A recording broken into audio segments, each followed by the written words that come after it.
بکنیم. ما هم میتونیم چشمای خدا بسته بکنیم که مردم ما هر روز در ایران توهین میشن، تحقیر میشن، شکنجه میشن و در نهایتش کشته میشن. ما میتونیم چشم فرو ببندیم در مورد این مسئله.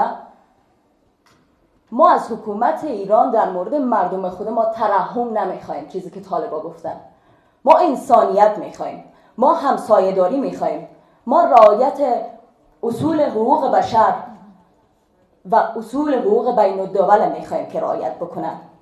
گرچه وقتی ما میبینیم که حکومت ایران در مورد مردم خودش در داخل کشور خودش چی میکنه، جوانان خود در مقابل اعتراضشان اعتراض با گلوله جواب میده، شاید توقع بیجایی باشه که ما از ایران توقع داشته باشیم که با ما انسانی رفتار بکنن. به این خاطر تمام توجه ما و خواسته ما جدیت حکومت در این بحث است، جدیت مسئولین ما در این بحث است، جدیت وزارت خارجه ما در این بحث است که قاطعانه در این بحث عمل بکنن.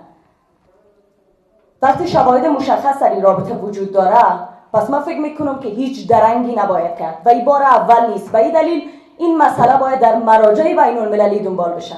این مسئله باید در دادگاه لاهه شکایت رسمی بشه. در کمیته ضد شکنجه ملل متحد باید مشخصا این مسئله مطرح بشه، شکایت بشه.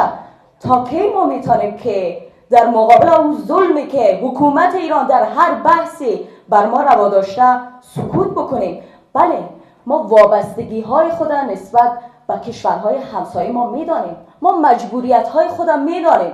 ما او تعداد افغانهای ما که در ایران زندگی میکنن و هم در شرایط بسیار بدم میدانیم، ولی اینم میدانیم که کشورهای همسایه ما مثل ایران چقدر در امور کشور ما دخالت داشتن. میدانیم که چقدر مسبب خیلی از بدبختی‌هایی که امروز ما درگیرش هستیم هستند. به این دلیل سکوت در این مسئله ما را در کنار همون جنایتکارای قرار میده که به شهروندان ما ظلم روا داشتن. تشکر.